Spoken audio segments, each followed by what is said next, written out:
que é perispírito? Do que é formado? Os espíritos são todos iguais ou existe uma hierarquia entre eles? No estudo de hoje, das questões 93 até a questão 99, nós vamos estudar juntos esses questionamentos. Então, venha conosco fazer este estudo. Vamos dar início, então, com a questão 93.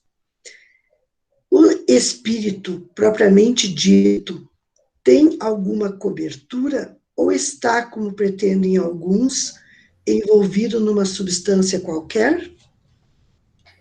Envolve-o uma substância vaporosa para os teus olhos, mas ainda bastante grosseira para nós. Assaz vaporosa, entretanto, para poder elevar-se na atmosfera e transportar-se aonde queira. Envolvendo o germe de um fruto, ao perisperma.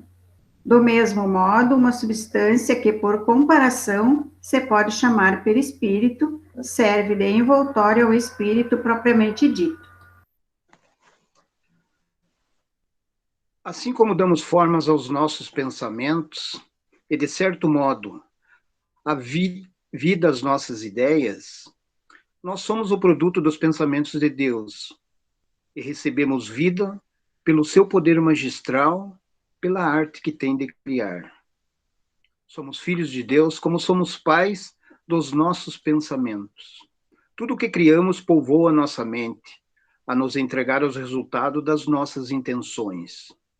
Desde quando fomos criados, começamos a viajar do alfa ao ômega e do ômega ao alfa. Porém, necessitamos de instrumentos para esta grande viagem.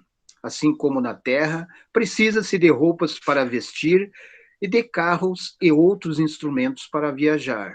Esta é a lei universal. O espírito reveste-se de uma roupagem a que chamamos de perispírito, sem que esta seja definitiva. Ela é apurada conforme a evolução do espírito, ou suprimida, de acordo com o mundo em que ele habita. Existem ainda variedade de corpos usados pelos espíritos que muitas escolas espiritualistas igualmente dão notícias pelas suas pesquisas. Compreendemos o caso de uma complexidade muito grande, mas fascinante, de modo a nos atrair a atenção para os estudos mais sérios, dada a engenhosidade da sua formação. Pode-se observar o fruto de uma árvore, o mais simples que seja, o seu líquido, a sua essência, ou, se assim podemos chamar, o néctar. Sempre se encontra protegido por vários corpos para que possa cumprir o seu dever de nutrir homens e animais, insetos e aves. Verifiquemos o mel das abelhas, alimento salutar, fortificante incomparável, revestido por muitos processos que os próprios homens ainda não aprenderam, por serem todos naturais, sem nenhuma perda das substâncias alimentícias e medicamentos. O espírito propriamente dito não foge a essa lei. Se reveste de muitos corpos e destitui-se dos mesmos quando deles não precisa mais. Enquanto cresce, vai se desvencilhando das roupagens, que são sempre grosseiras, e tornando-se livre na liberdade de Deus, nosso Pai e Criador. O perispírito para o espírito ainda é uma veste grosseira. No entanto, para os homens, além de ser invisível, é uma substância delicada, com o poder ideoplástico extraordinário, obediente à vontade da alma, que usa como veste temporária. Ele se unifica em torno do espírito por uma lei de atração criada pela chama divina que o sustenta e dirige, até quando lhe aprover.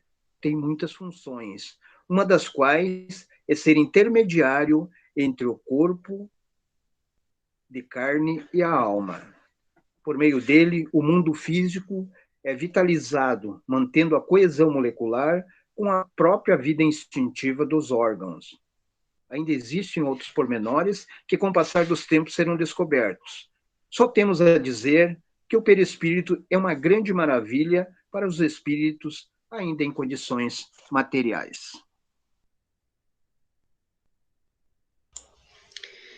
Na questão 94, Kardec formulou a seguinte questão aos espíritos: de onde o espírito toma seu envoltório semimaterial?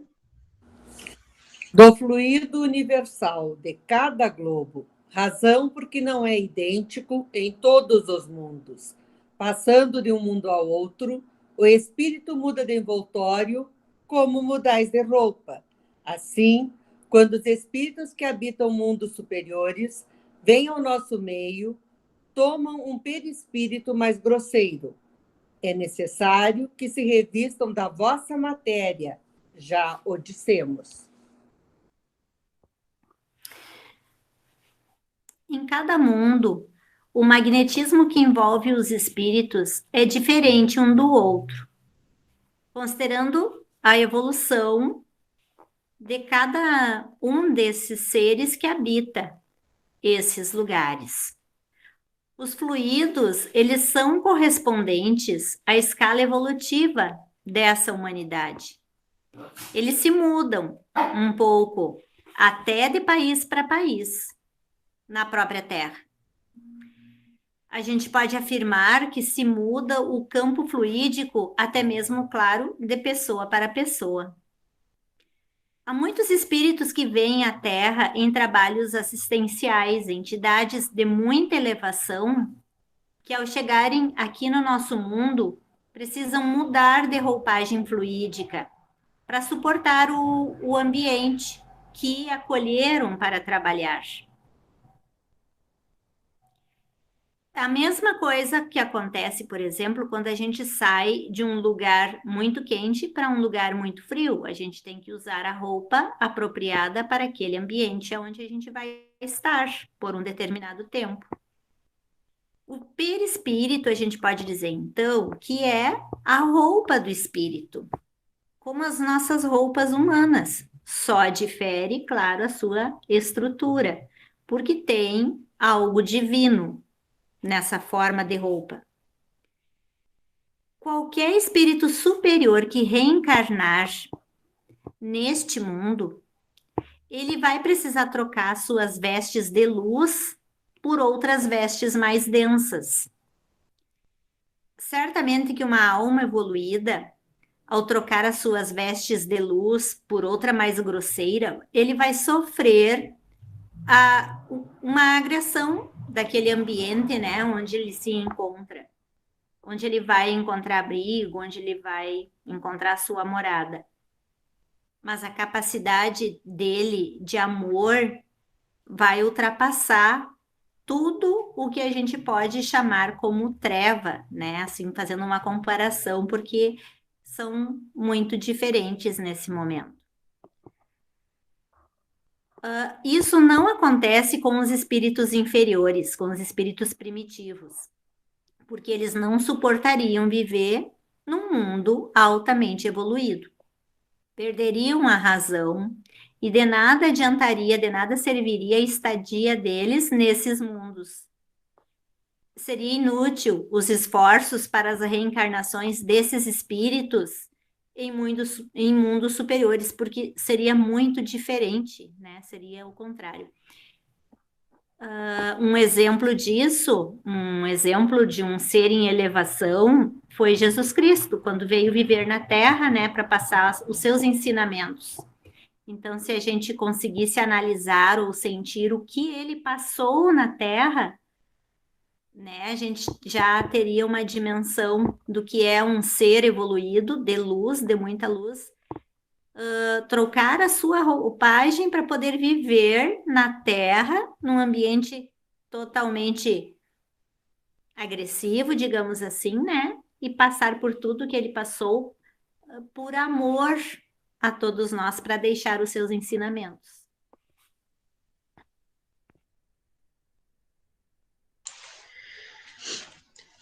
A questão 95 é feita a seguinte pergunta aos espíritos: o envoltório repertório semimaterial do espírito tem formas determinadas e pode ser perceptível? Sim, a forma que seja do gosto do espírito, e é assim que ele vos aparece. Algumas vezes, seja nos sonhos, seja no estado de vigília, podendo assumir uma forma visível e mesmo palpável. Aqui nós temos que lembrar que o perispírito ele tem várias propriedades, inclusive a propriedade plástica, né, que é onde o espírito consegue tomar a forma que ele deseja, conforme o seu pensamento e a sua vontade. Então, no ser encarnado, o perispírito ele tem a forma do seu corpo físico. No espírito desencarnado, ele pode ter a forma da sua última encarnação, como pode ter a forma de uma encarnação que lhe é mais aprazível, uma encarnação que lhe traga boas recordações, uma encarnação onde ele teve um progresso moral maior e que ele admire mais aquela encarnação, então ele pode ter a forma do espírito que ele foi encarnado na época. Quanto à materialização dele ser visível, é uma propriedade também possível.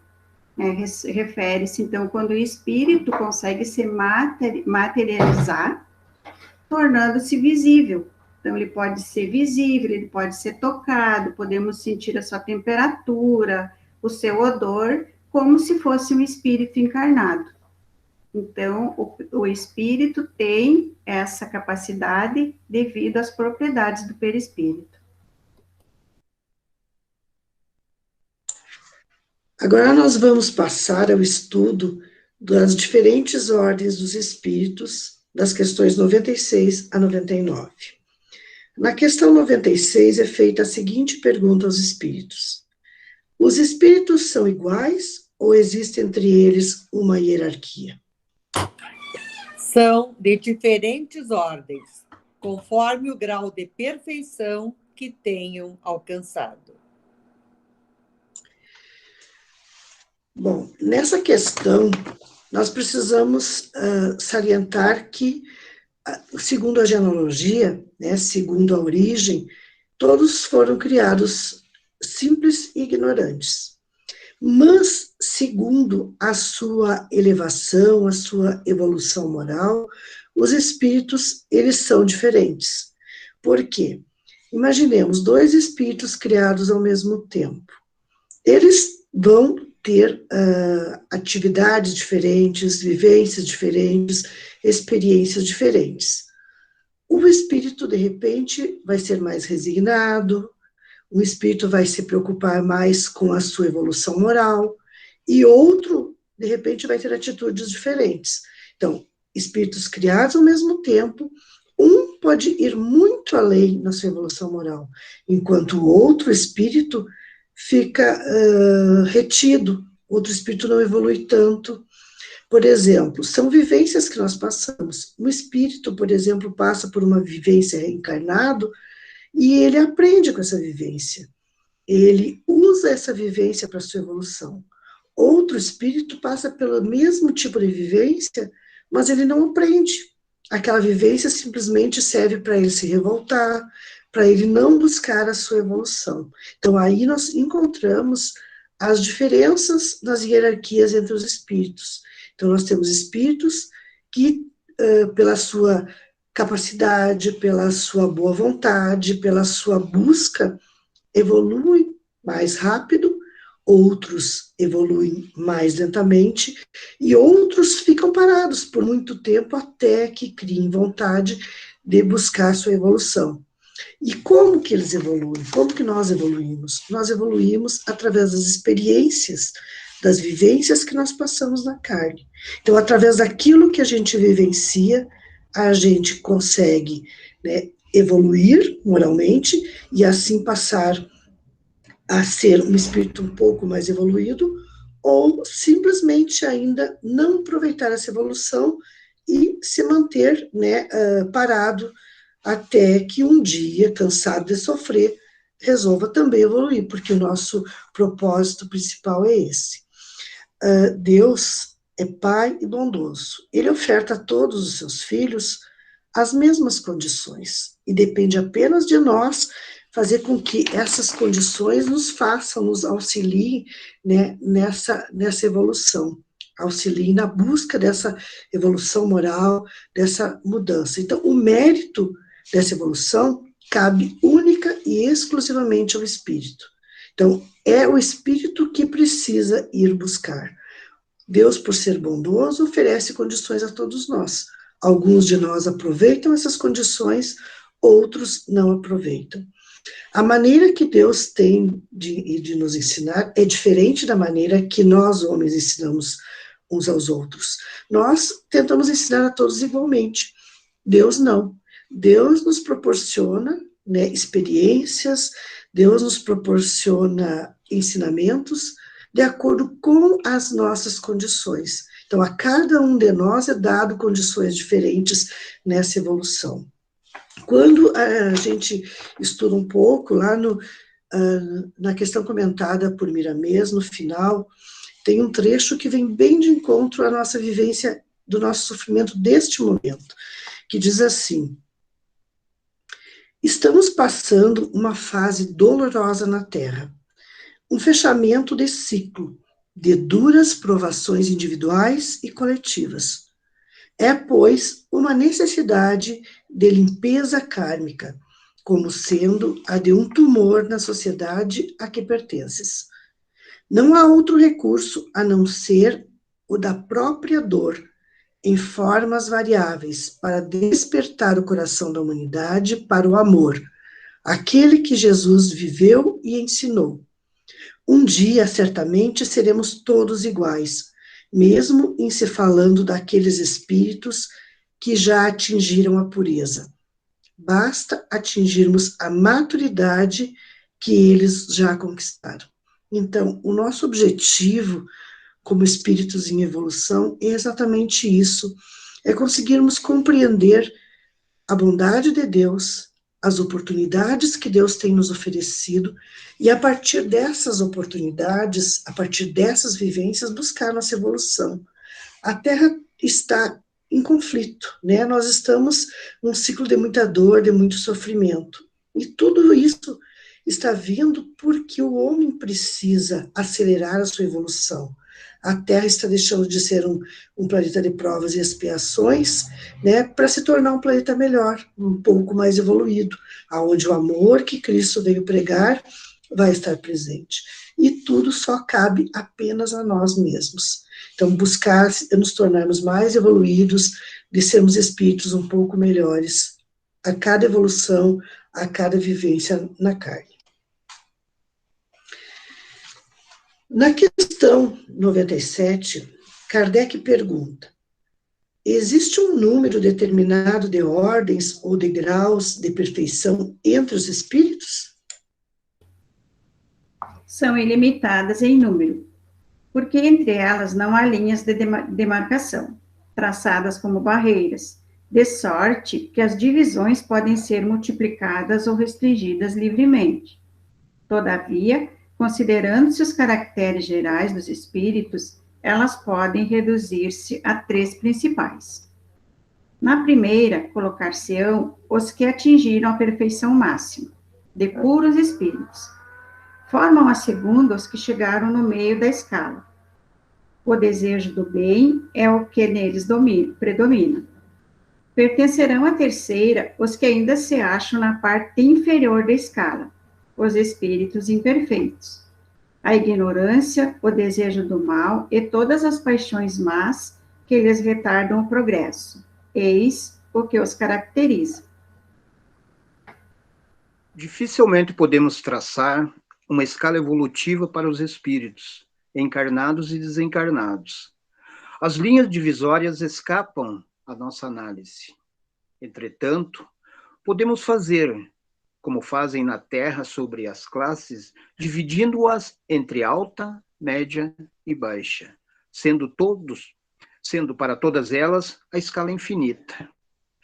Assim como o Espiritismo preocupou-se em lembrar das escalas dos espíritos, outras escolas espiritualistas também fizeram as suas divisões. da maneira que acharam mais conveniente. No fundo, nada muda sobre as leis naturais da vida.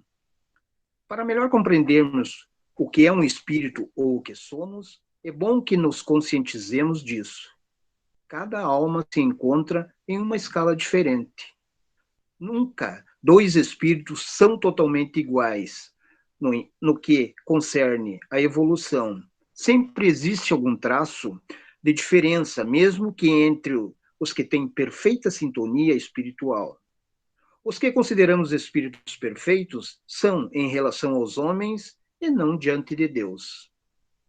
A perfeição universal, a pureza total, somente o possui em todas as suas atribuições, portanto, não temos meios para elaborar uma escala perfeita dos espíritos, o que, nos parece, nem Deus o fez. Ele criou as leis e, desde quando passamos a conhecê-las, vamos entendendo o porquê de todas as coisas do universo.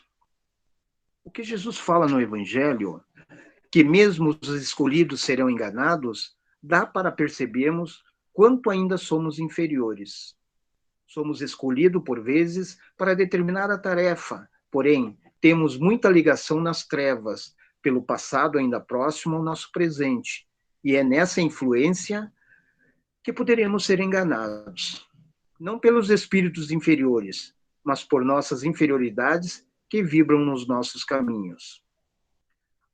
No mundo físico, as divisões das classes são determinadas pelo poder aquisitivo e, mesmo assim, dificilmente podes encontrar a qual classe pertencem certas pessoas.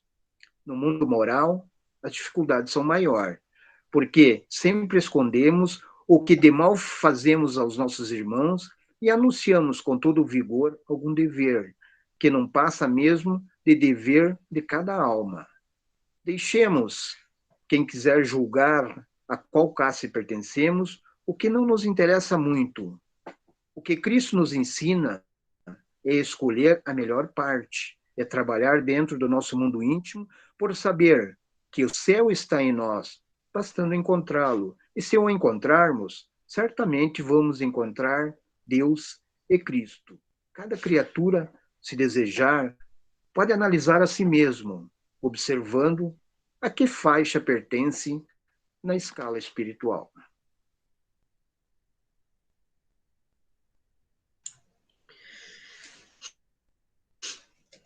Na questão 98, a pergunta é a seguinte: os espíritos da segunda ordem têm apenas o desejo do bem ou terão também o poder de praticá-lo? Eles dispõem desse poder, segundo o grau de sua perfeição. Alguns possuem a ciência, outros a sabedoria e a bondade, mas todos têm ainda provas a suportar. Então, a espiritualidade nos deixa claro aqui que os espíritos de segunda ordem, eles são imperfeitos, estão numa escala ainda de evolução, com muitas provas a passar, com muita coisa a espiar. E nós temos que ter em mente também que dentro dessa classe, dessa segunda classe, tem espíritos que recém chegaram nessa classe, tem espíritos que já estão no meio da caminhada, um pouco mais evoluídos dos que os primeiros que chegaram, e tem espíritos que já estão no final, já quase se tornando espíritos puros. Então, é uma massa grande de espíritos que mescla cada um com a sua evolução. Então, tem espíritos que evoluíram mais na parte da ciência, da tecnologia, tem espíritos que evoluíram mais moralmente, e outros com conhecimento. Todos têm a condição de praticar o bem, todos têm, pela função do trabalho.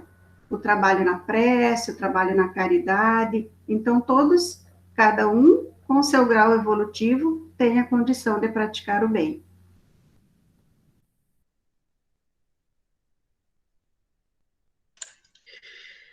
Na última questão desse assunto, na questão 99, Kardec perguntou: os espíritos da terceira ordem são todos eles essencialmente maus? Não, Alguns não fazem nem o bem nem o mal. Outros, ao contrário, comprazem-se com o mal e ficam satisfeitos quando têm a oportunidade de fazê-lo. Há também os espíritos levianos ou estouvados, mais desordeiros que maus, que se comprazem muito mais com a malícia do que com a maldade, e que têm prazer em mistificar e causar pequenas contrariedades das quais se riem. Esta categoria se divide em diversas espécies.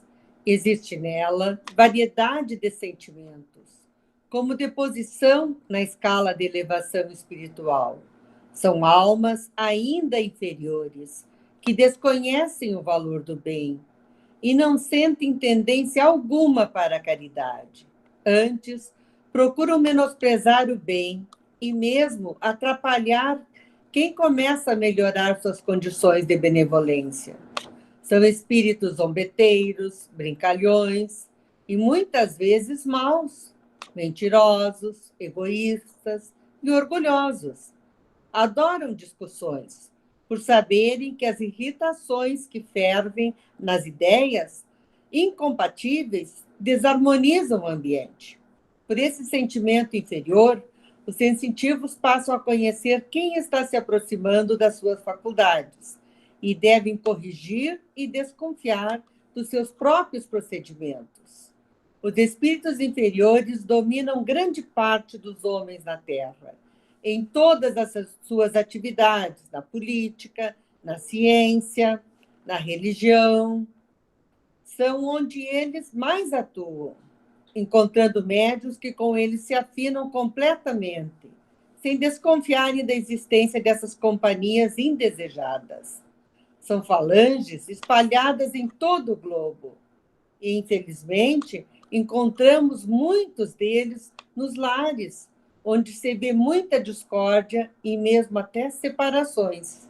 É nesse sentido de desativar essas falanges de espíritos inferiores e educá-los que o Espiritismo aconselha o culto do Evangelho no lar, porque é uma força poderosa, capaz de devolver a paz entre os irmãos que aceitaram viver juntos. As organizações de caridade são também muito atuadas por eles, que não têm outro serviço a não ser perturbar os ambientes que desejam trabalhar em paz. O melhor remédio é não se perturbar, não deixar eles atrapalharem, acabarem com a paz. Cada espírito também deve praticar a autoeducação.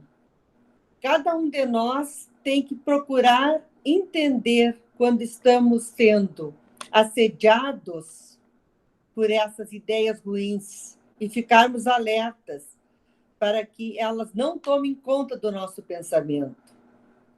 E quando estivermos sendo assediados por essas más influências, devemos recorrer sempre ao Evangelho, procurar nas palavras de Jesus o consolo, o alinhamento para as ideias, a calma, para que possamos sair dessa vibração e entrarmos num nível melhor, um nível mais leve, que nos deixe em paz.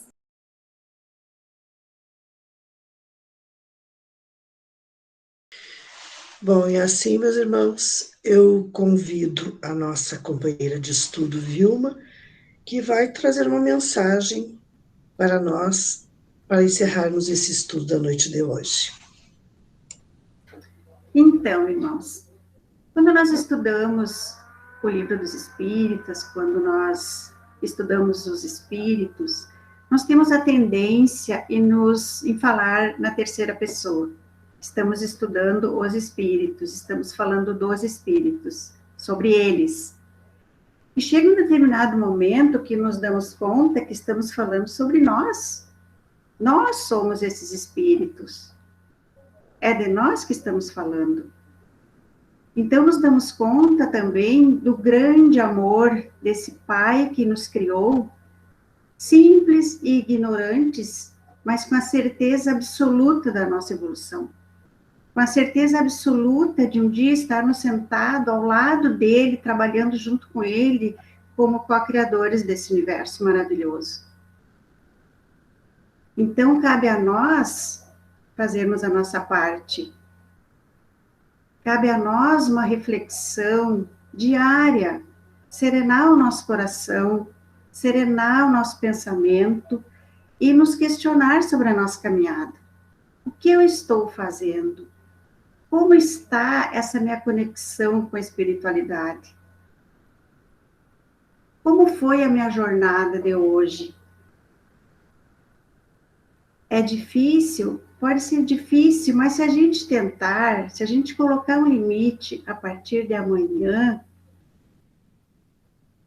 eu me questionar, eu planejar o meu dia, eu procurar estar com essa conexão diária com a divindade, com a espiritualidade, até que isso se torne um hábito,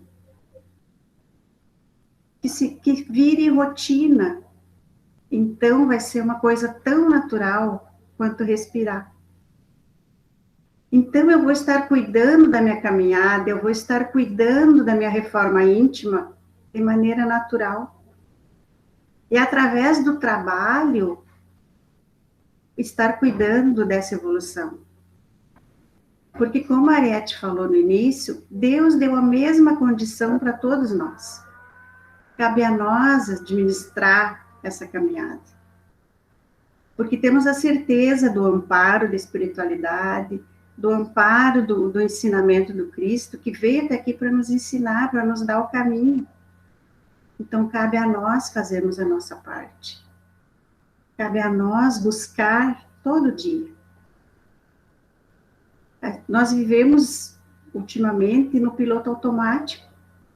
Cuidamos tanto do material e deixamos o espiritual para depois, para uma segunda etapa. E aí está o nosso engano.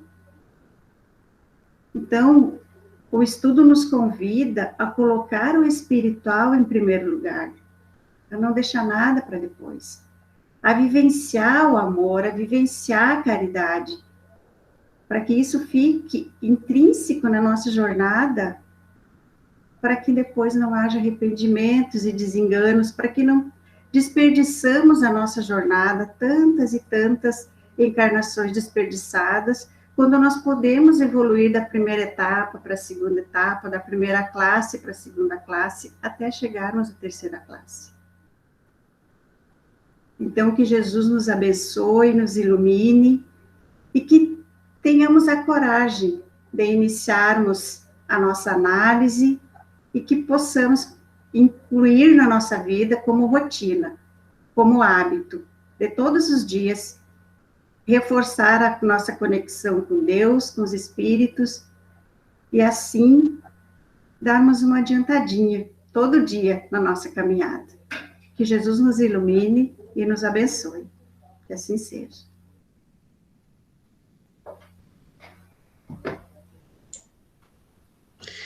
Bom, então, meus irmãos, com essa reflexão, nós encerramos esse estudo de hoje, né, confiantes de que depende apenas de nós. As oportunidades estão aí. E uma das oportunidades que a gente tem é o conhecimento da doutrina espírita. E a gente só conhece a doutrina espírita estudando. Então, faço um convite, que continuem conosco. No próximo encontro, vamos conhecer um pouquinho mais dessas classes de espíritos, vamos aprender um pouquinho mais e tentar também nos achar aonde que nós estamos, né, nessa classificação aí. Então, convido a todos que continuem assistindo os vídeos, que compartilhem os vídeos, porque eu acho que a aprendizagem, que o ensinamento que a gente consegue ter nos livros da doutrina, nos trazem uma vida melhor, nos fazem repensar a nossa vida e evoluir. Então, curtam, comentem e compartilhem os vídeos, fazendo com que eles cheguem ao maior número de pessoas.